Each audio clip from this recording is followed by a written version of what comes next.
2022 2023 में रबी री फसल खराब होगी, जीरे री फसल खराब होगी, वनडो मुआवजो आयो हजी उदी सरकार रोके बैठी है। हमें मेन एन मौके माते पानी की जरूरत है, जरा सरकार लाइट काटे बैठी है। आ 24 घंटा हो गया है, ये हालत है। हेंग जगह किसान क्यों मारो रे, हेंग जगह टोटल जगह किसान ही थोने दिखे, दूजो कोई दिखे ही कोनी।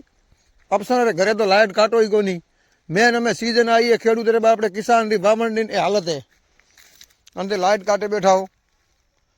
कांक तो यार रहम करो, ये किसानों माते कांक तो रहम करो।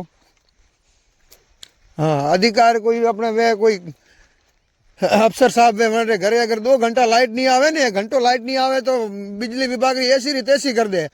हमें 14 घंटा हुआ है लाइट काटोड़ी, हमें सरसों खराब हो रही, एन मौके माते इन पानी देनो है। लारे किसान कोई जवाब ही नहीं देता। जैन साहब ने फोन करो जान कि अभी तो फिल्टर पर लोड हो रहा है इसलिए लाइट हमने काटी है।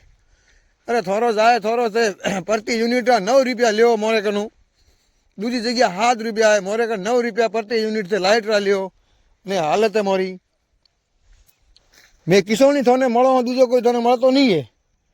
मेहरबानी प्लीज कर लाइट छोड़ो यार, लाइट छोड़ो। आज 24